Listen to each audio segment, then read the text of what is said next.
What's happening, everybody? On today's show, Jimbo Fisher being fired at Texas A&M.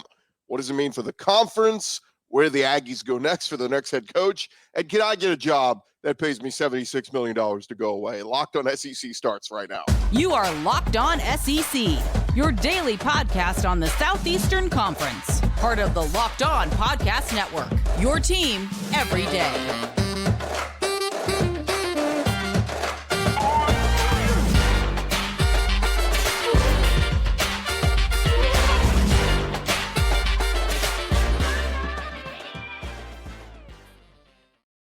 And what is happening, everybody? Welcome into Locked On SEC. It's great to have you guys along. Today's episode brought to you by the GameTime app. Download GameTime today, create an account, and use our promo code LOCKEDONCollege for $20 off your first purchase. I'm Chris Gordy. Thanks for making Locked On SEC your first listen every day. We're free and available wherever you get your podcasts and on YouTube, part of the Locked On Podcast Network, covering your team every day. All right, we jump into it. The breaking news out of College Station, according to Billy Lucci, early Sunday morning. The news, Jimbo Fisher and Texas A&M expected to part ways. Billy Lucci saying, per multiple sources, Texas A&M set to part ways with Jimbo Fisher. A decision was reached at the recommendation of the athletic department and university president during Thursday's Board of Regents meeting. So Lucci had it first. Then some of the other national guys jumped aboard with more details. Ross Dellinger, he jumps in. Ross is now with Yahoo Sports. He says high-level officials at A&M met earlier this week, and more meetings are scheduled for Sunday as they consider a dismissal of Coach Jimbo Fisher. The A&M Board of Regents met Thursday in a more than 4-hour executive session where the future of Jimbo Fisher was deeply discussed. More meetings Sunday point to an imminent decision. The university would owe Fisher more than $75 million. As the morning went along, Ross Dellinger added, A&M moving closer to a decision on firing Jimbo Fisher. Sources tell us a team meeting planned for later today. The groundwork for the move was laid Thursday during that executive session. And then last tweet from Ross was Texas A&M staff members are scheduled to attend multiple breakfast meetings Sunday morning with top recruits and their families. So, like the recruits that were on campus visiting that went to the Mississippi State game. By the way, in all this, A&M blew out Mississippi State on Saturday night. Let's get those recruits and their families in here and play damage control. Hey, I know y'all were hanging out with Coach Fisher last night. He was entertaining you. He's not going to work here any longer, but we want to make sure you still want to come to Texas A&M. Oh, what a mess. More from some of the national folks. Brett McMurphy, Texas A&M set to part ways with Jimbo Fisher as early as today. The decision was reached Thursday. Fisher is 45-25 at Texas A&M, but only 7-12 in his last 19 games against Power 5 opponents. Pete Thamel from ESPN jumping in, saying Jimbo Fisher's dismissal is expected. The school plans to honor his contract in full. That's the crazy part, folks. When we look at the contract, and this is from Darren Ravel adding this on Sunday morning, he said the most insane thing about Jimbo's contract is not the $76 million, is that he gets it even if he gets another job and it's not offset. The standard in all these contracts is the buyout is, it gets offset if you get another job. The leverage that Jimbo Fisher got here makes absolutely no sense. Let's rewind a little bit on why Jimbo Fisher got this. Look, when he got the big deal at A&M, he was considered one of the biggest names in college football. He was coming off of having won a national championship at Florida State a couple years ago. That's now, a decade ago with James Winston. But the big thing was his connection to LSU. When LSU parted ways with Les Miles, LSU was coming hard and strong after Jimbo Fisher. They wanted Tom Herman. They ended up settling for Ed Ogeron. When LSU parted ways with Ed Ogeron, once again, they were getting eyes at Jimbo Fisher. So every time this happened, people were interested in maybe pulling Jimbo out of College Station. A&M had to keep upping the ante. We got to protect Jimbo at all costs. We cannot let LSU come in and poach him. And, of course, there was a connection there. Scott Woodward, the athletic director at LSU, was Jimbo's boss at A&M. He had hired him there. So I get they were trying to cover themselves. But, my God, to go to the extent of, You get this money fully guaranteed, and even if we fire you, you go somewhere else, you get another job, you still get every penny we've guaranteed you here.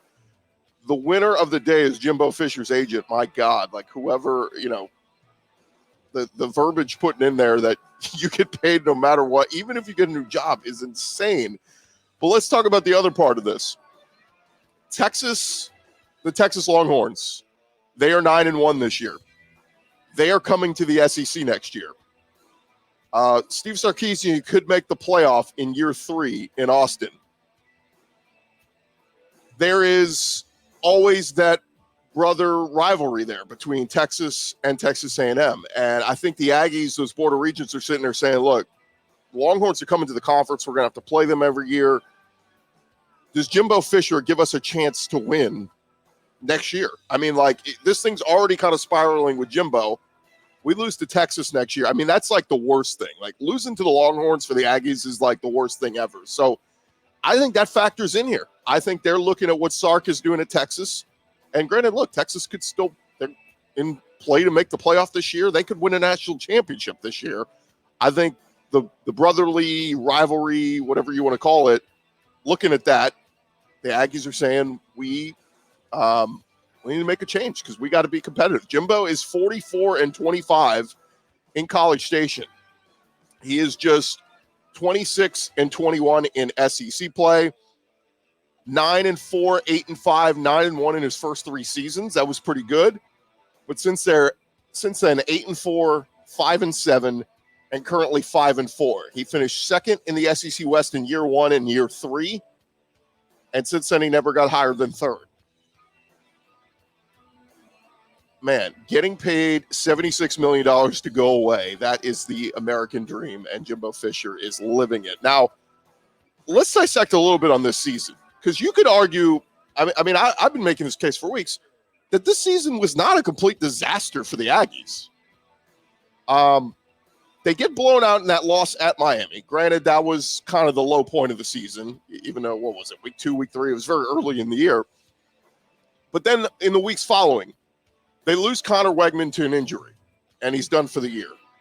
And Conner Weigman was the freshman a year ago, 5-star recruit that showed some things, and like you really thought, okay, he's going to be the guy of the future. He's going to take them forward. Well, losing him and going to Max Johnson, no offense to Max Johnson, but he wasn't as good as Conner Weigman. He could manage the game. He could keep you in games, and Max did that.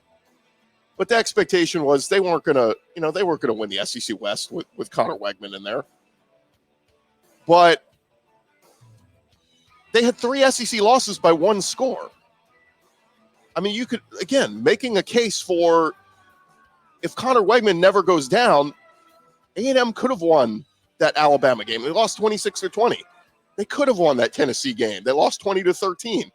And then, of course, the loss at Ole Miss a week ago, losing in Oxford 38-35. A&M battle. A&M has fought. They have played pretty well. So all the talk of Bobby Petrino and butting heads with him and how's the offense going to look, offenses look pretty good. I mean, they just beat Mississippi State 51-10 with a 3rd-string quarterback in there. That's a whole nother topic. Jalen Henderson, the transfer from Fresno State. He jumps in there on Saturday, and they rout Mississippi State. So it's just funny, like all the discussion all summer long about Jimbo's going to butt heads with Bobby Petrino, who's really going to control the offense and all that. That was fine. Ultimately, though, it comes down to wins and losses. And again, 6-4, 4-3 in the conference this year. The timing of it is a little interesting, though, guys. They're going to host Abilene Christian this weekend. They're going to win that one. They're going to get to 7-4. And then they have a massive road trip to Baton Rouge to play at LSU. Now, LSU's defense is god-awful this year, but Jaden Daniels is, among the Heisman favorites right now with the way he's playing. I think that's going to be an ultimate test because A&M's strength has been their defensive front. I'm really curious to see how A&M's defense, especially up front, plays against Jaden Daniels. That's a big game, but fire Jimbo now. I mean, I guess we'll find out at the time of this recording. We don't know who the interim will be. Maybe Bobby Petrino because he's been head coach before. But again, timing of it doesn't make a whole lot of sense for me. I would have thought maybe you wait until after the LSU game, but maybe they want to get a head start on the next head coach search. And the last thing here before we get to where does A&M go from here, let this be a lesson. Never hand out a plaque to someone when you hire them, an open plaque that says national championship without a year on there. You know, like, we'll fill in the year when you win the national championship here at College Station. Let's not put the cart before the horse there, because now it just looks stupid. So, all right, there you have it. That's the latest news coming out of College Station as Jimbo Fisher, again, as of the time of this recording, expected to be fired. Hasn't officially gone down yet, but all the national folks reporting that it's about to go down. So where do the Aggies go from here? We will discuss that next. Who are some of the names that could be the next Texas A&M head coach? We'll get to that in just a sec.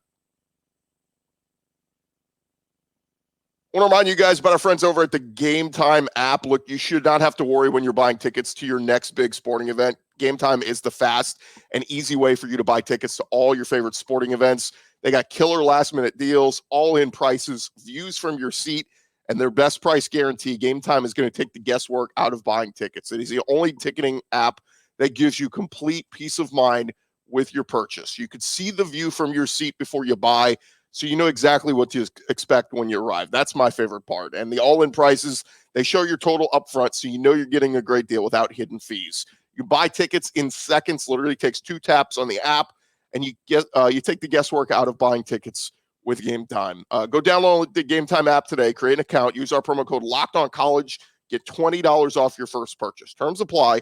Again, create an account and redeem our code LOCKEDONCollege, LOCKEDONCOLLEGE for $20 off. Go download the GameTime app today. It is last-minute tickets, lowest price, guaranteed. Aggies, you might be able to get some really good deals on that Abilene Christian game coming up this weekend.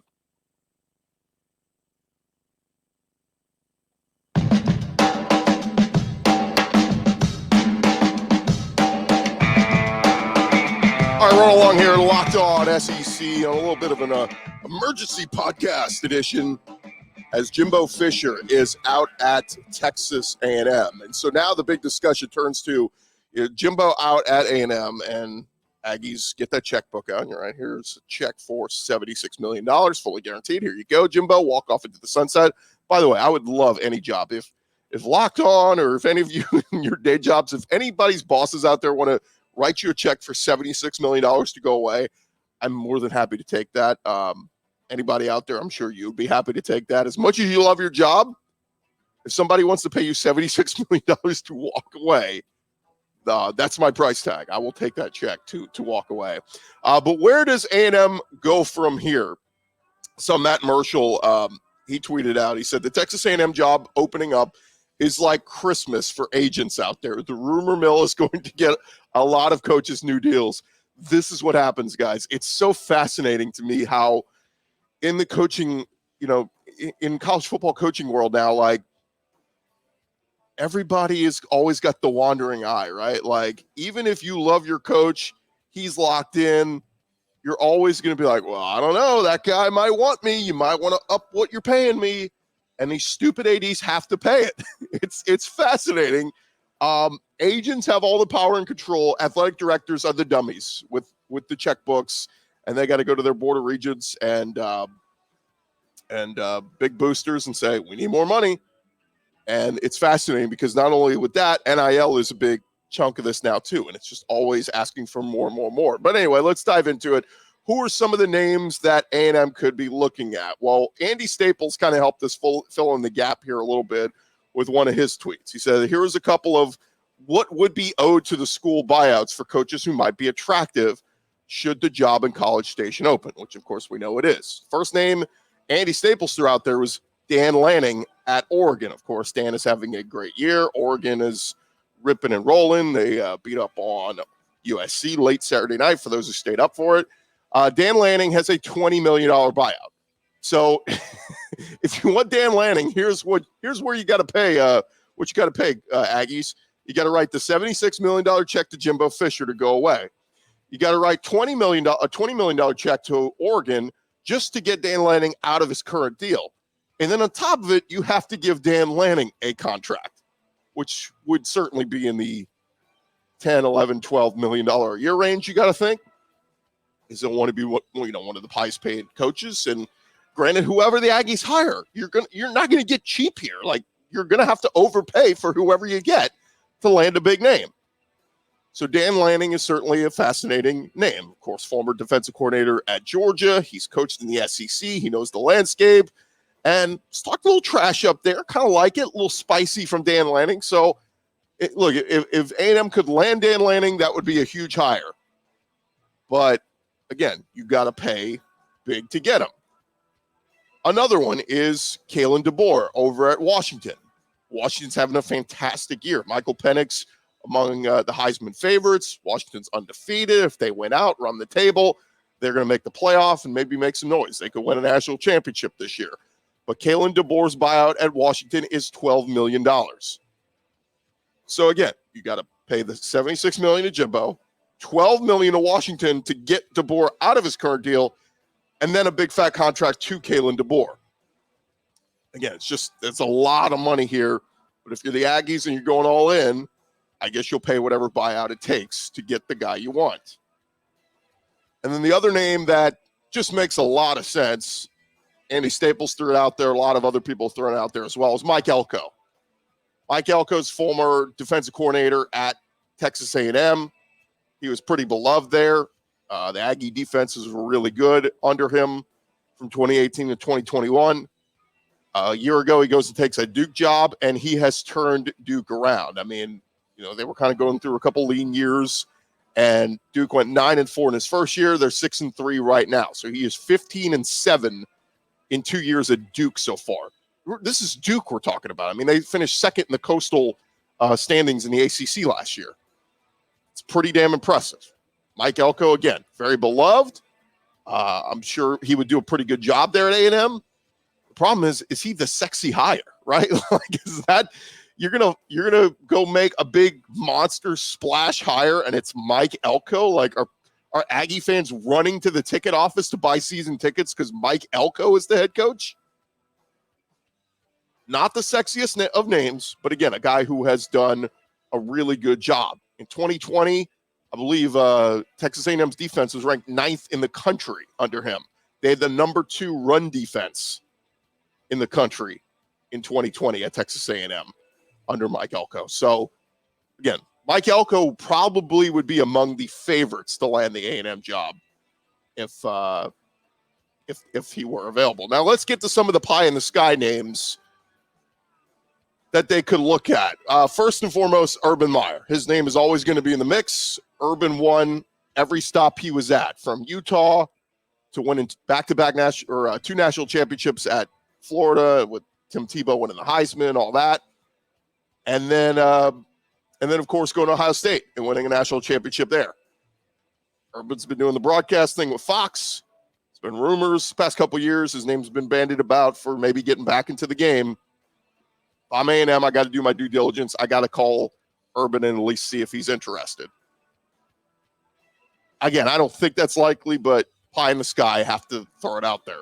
Another one, Dion Sanders. Yes, he is 4-6 currently in his first year at Colorado, but he has all the attention of recruits, national excitement around the program, on SportsCenter constantly. I mean, Dion, look, I don't know if Dion would win at A&M, but it would be one of those like splash hires that you absolutely are winning, like you won the offseason if you hire a Deion Sanders. And you got to assume he's probably going to bring Shedeur with him, his son, who's played really good at quarterback. Like, he would bring a lot of excitement with him, and recruiting. The Aggies already have the money to pay for recruits. I mean, they would crush it. Dion would put together probably like top 5 recruiting classes every year at A&M with the resources that they have there. It would cost a ton of money to do, but to me, that would be like if we're talking home run hire, just of like checking all the boxes, Dion would be it. But again, at the end of the day, would he win there? We don't know. We're seeing Dion for the first time as a head coach against legit, real competition. Granted, it's year 1, it's transition. He kind of built this Colorado roster on the fly. I think give him a couple years with the resources at A&M, he could win there. But it's going to be tough, man. It's tough for anybody to win the SEC. We know how difficult this is. And with Texas and Oklahoma coming into the conference, it's going to make it that much more difficult. But as we know, with the playoff expanding, you go 10-2 at Texas A&M, you're probably in the playoff. So no one's asking you to go undefeated. 10-2, 9-3, you have a fighting chance to get in as one of the top 12 teams in the playoff. And the last name I'll throw out there, because he always gets thrown out there, Lane Kiffin. And this is the one, I've been saying this for months. I know Lane just got a new contract for Ole Miss. They're paying him close to, $9 million a year. Now, I was reading through the details of his most recent contract extension he got. Details of a buyout were not disclosed in it. So we don't know how much it would take to get Lane out of Ole Miss. But again, if he wanted it and A&M wanted him, I think they would make it happen. I think they would pay whatever it takes. My biggest thing with Lane, and we see it right now at Ole Miss as he sits here with 2 losses, getting blown out at Georgia this past weekend. There's a ceiling with him at Ole Miss, and I know Ole Miss fans hate to hear this, but there's a ceiling. Lane will never win. He'll never win the conference coaching at Ole Miss. I don't think they will. It's too tough with the Alabamas, the Georgias, the LSUs, all the teams that are always difficult. You'll never win the SEC. I can't say the West because that's going away. SEC East and SEC West will be nothing starting next year. But if Lane wants to win at a high level, if he jumps ship to College Station, he'll have all the resources he could ever want. Money for recruits, stadium, resources, everything you want. And it's no offense to what Ole Miss could provide. They're doing their best. Just A&M wants it even more. They will cut whatever check it takes. I mean, look, they're writing $76 million checks to Jimbo to go away. So Kiffin is always one to keep an eye on. He always gets the wandering eye. I think if A&M really wanted him, they could have him. So there you have it, folks. The big news out of College Station, Jimbo Fisher being fired at Texas A&M, $76 million to go away. And where do the Aggies go from here with still 2 weeks left to play in the regular season? Going to be fascinating, but the Aggie money is unending. They will write whatever checks they need. I always say this, like other teams, like Georgia's won a national championship. LSU's won a championship. Bama's won many championships. Auburn's won a championship. Those fan bases all care and they're willing to write checks. But A&M has not had any success. They haven't won that championship in football in the last several decades. That fan base is super desperate. And you take a desperate fan base with a ton of money, they're willing to write checks for whatever it takes. They want that taste of a championship. They want to bring a football championship to Aggie land, and they're willing to do whatever it takes at all costs. And so will Texas A&M ever get there? We will see, but going to be a fascinating coaching search throughout this offseason to see who they get. There's going to be some big names bandied about. We'll be talking all about it right here on LockOn SEC. Thank you guys so much for making us your first listen every day. And check us out throughout this week. We'll be recapping SEC Week 11, getting you ready for SEC Week 12, and, of course, keeping you up to date on the coaching search in College Station. I'm Chris Gordy. This has been Locked On SEC. We'll talk to you guys tomorrow.